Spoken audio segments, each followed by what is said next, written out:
I was just trying to work out before I came here is how I might make this slightly more interesting for you. Please no, I'm not going to sing. Question. Can people see this at the back? I'm conscious it's quite low down, but okay, cool. This is what I think if you're going to take away one of the things today, this is going to be a major one. Compounding, it was Einstein that sort of labelled it the eighth wonder of the world. And effectively what is happening is you're starting to get interest upon interest, and it has quite a dramatic effect on your end result, depending on how long you give it. So I'm going to have a quick look at time, the rates that you get, and the costs elements that are all affected on what your outcomes will be. And the reason I'm tending to be talking about this, particularly if we're talking about pensions, you're likely to be them for a number of years. Also, life doesn't stop when you retire. You've probably then got another 20 years or so, like it depends when you're retiring, of time beyond that. So this is quite long-term stuff. Just want to give you two examples here, several examples. Starting with the first one. I'm assuming you start with zero, so you might already be ahead of the game in this regard. Putting in £100 a month, so £1,200 a year, is going to grow compound at 6%, which actually doesn't look too different from what we might sort of see from a balanced portfolio historically, so it's not an outrageous type of number. And while this may not affect for all of you, certainly for some of the members, you could easily be saving here for 40 years. So what you're putting in is about £48,000. End of that period, it's sort of grown nearly fourfold, up to £200,000 because of that interest upon interest. But here's the key thing that starts to change. You can't leave it late. So if you sort of started doubling up but only did it for 20 years, you end up with a sum at the end of that that's under half of what you were doing by starting earlier. It's that length of time, the compounding element, that makes a major, major difference. So the younger members of this audience, don't put it off, get started now. And if you've been really lucky, your mum and dad would have started you when you were at age 2, which actually you can do. So if you've got kids and you've got generous grandparents, and they want to take a long-term view, they could always start now. Equally, I've used a 6% up there. If I turn that to 4% and then just run the same numbers, again, you start getting really quite dramatic differences in amounts. So just taking it from 4% to 6% means we drop from £200,000 down to £118,000. That's the same sort of route again. You can see these dramatic drops. Now, if you think in terms of ultimately what's you going to have this money for, it's either going to go in to provide an amount that's going to provide an income, or it may be that you'll be taking that, turning into a house, or you've always got different views, but clearly you've got a lot more flexibility with that than you have with that. So when thinking about these decisions, A, start early, and B, don't be afraid to go what seems like a more aggressive investment strategy. Because if you're collecting this over time, and because that's a pension, you can't access the money until retirement time, actually you don't need to worry about short-term volatility too much. So I'll put this one in quickly. If you're used to cash, your £100 stays at £100 in the bank, and all you're worrying about is the rate of interest that happens on that. Once you step out of that and into the sort of things that can give you this 4, 5, 6, 7% types of returns, you're invariably having to put the capital at risk, i.e. you could get back less than you started with. As things generally happen over time, your capital value actually goes up. But it's something in the short term that can bounce around a fair amount, and you just need to understand that and accept it, because you need ultimately to be getting those returns. So this is a very stylised view of the sort of things, different returns you get. So cash giving you virtually nothing, currently sort of actually negative real returns. Bonds giving you virtually little. No, you can get like that. It's out here when we start getting into equities, shares, that are ones that are going to give you the higher returns over time, which fit back to that sort of 6% or 4%. What these little arrows on the top and the bottom are meaning is the sort of annualized variability of these returns. So you can see with cash, effectively, it's pretty much what it is, and it doesn't change very much unless the Chancellor or Bank of England gets involved and puts the rate of interest up. Bonds tend to be reasonably stable. Equities are the ones that give you returns, but come year to year with bigger swings in their returns. So this is just stylising it. I don't know if any of you did O-level maths. Sorry, I'm showing my age with O-levels. GCSE maths, little bell curves around here. So you're taking your average return, which was that diamond, and what this bell curve is doing, giving you an idea of the spread of likely returns. I'm not spending a lot of time on trying to turn this into a maths lesson, but just to give you a sense that if somebody is ever talking to you about volatility, they're using that as a proxy for risk. And the bit that they are measuring, says here, I'll get used to this sort of technology in a minute, is this bit. What they're trying to give you an idea is that what your average return will be, and then the variability, and they typically are using one standard deviation, so what's capturing 2/3 of the returns. So for something like cash, you'd be having a return of 0.5% with plus or minus 0.5, so a very narrow little thing. When you get up to equities, you're typically talking returns of more like 7%, but with a plus or minus 19 on that number. So it's a much flatter bell curve on there. So if I'm spending just a moment or two here, it's really just give you a bit of jargon you might see if you ever end up talking to these guys or IFAs and talking about volatility.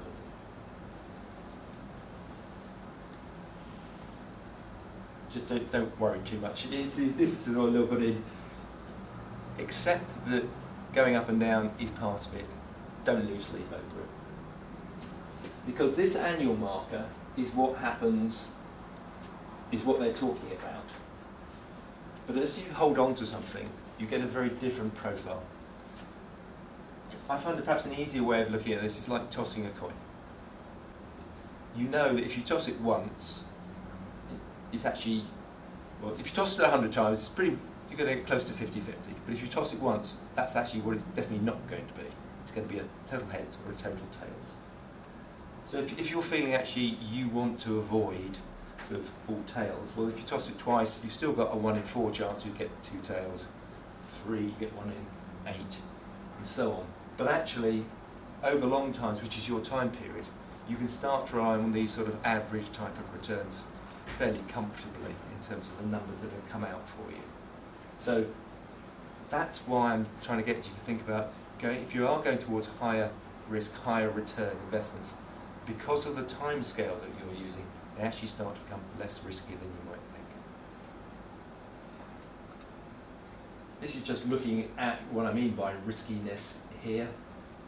What these various squiggles are the sort of returns from different asset classes. So if you take that yellow line, this is your cash line, which is been collecting very smoothly, giving you sort of plenty of sleep at night, but actually the problem is that green line is inflation. So actually you won't even maintain spending power of your cash. You need to be up into these sorts of things that are going to give you the returns. And if I take that blue line, which is overseas equities, then you can see we're going to get drops and troughs. And if you go back to the financial crisis, you know, let's not try and scare you too much, but you know, these are significant drops that we're seeing here. But over time, it tends to recover. And this sort of shape of down and then up is actually something we've seen through economic cycles time and time again. So be relaxed with it. It's just normal stuff.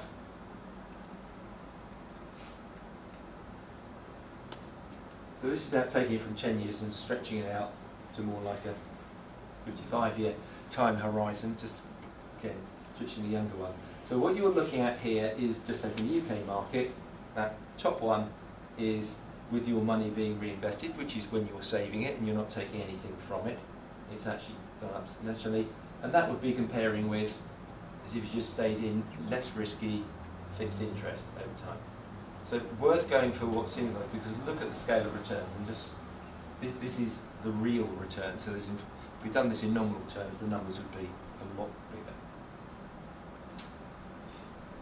Worth also digressing for a moment, that if this is your parish finances, just to have a look at how much is sitting around in cash as opposed to sitting around in longer term investments. It's the same sort of picture that you need to be thinking of.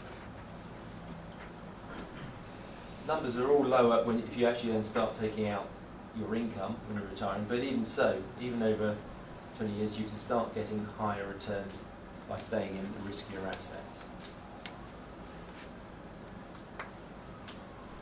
So we've covered the idea of timing, we've covered the idea of what you're looking to get in terms of investing for higher returns. One other thing that's going to detract from those higher returns is the costs that you're having to bear to get into these sorts of vehicles. And therefore, we're just going to run through a couple of these things to give you an idea of this. But most definitely, if you think about, ultimately, a market can only give you a market return. And the more you're paying in cost, the less there is left for you to be growing. So it's definitely something to be looked at. And it's common sense. But if you're not sure, just keep asking. You know, at the end of the day, it's their job to make it clear, whoever is advising on these things. And there's plenty on the internet that you can get for free. So don't feel sort of sign up for more information. Yes, you might get a couple of sort of mailings coming on through, but there is plenty of stuff there to read and get yourself more knowledgeable on the subject. Sorry, I've used 500,000. I appreciate it's a sort of large amount, but I'm trying to give you a picture here. So, firstly, you can see in terms of these, clearly returns of 7% over look an awful lot better than returns of 3%.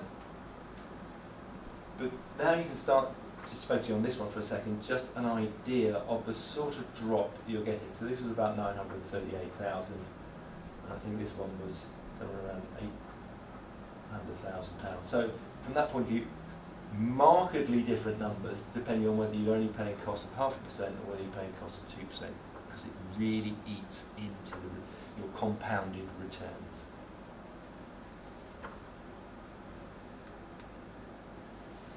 So what are there in fees? There's just a straight annual management charge that your fund manager will be taking. Just check whether they're using their own funds or whether they're using third parties' funds. They may or may not then be charging you commissions for dealing into those aspects. And certainly on cash, everyone takes a cut out of what they're paying. Even the bank that you think is just giving you the rate, they're obviously taking theirs before they show it to you. But that's the sort of thing that is happening. But you don't want to lose out more than once to that. Just trying to give you some idea of the range of numbers that you might expect to see from various products, just to give you an idea of normal, as it were. Equity funds, index trackers are going to be, taking that as an example, are more likely to be in this sort of area. Actively managed funds, i.e. fund managers choosing the stocks, are going to be more in this sort of range in there. I can come back and ask the questions, so keep things moving along. Really, ongoing charges are the fact that you not only have management charges, but if they're in a unit trust or a thing of that nature, there are going to be costs of just holding that vehicle. So whether that is ending up having to pay management fees, or VAT, audit costs, a whole variety of things that all add into the cost of actually just running that vehicle, and ultimately that's what you are paying for as an investor in that. In terms of modest, I mean, we are probably going to, depending on what happened post-election yesterday, but our assumption still is very much along the lines that this is actually going to be relatively low inflation relatively low economic growth world. So producing returns of 6 we think is doable, but don't expect to be getting 10 is what sort of feeling from that. And therefore controlling your costs and ultimately what you'll be able to compound that is important. So try and pull those together.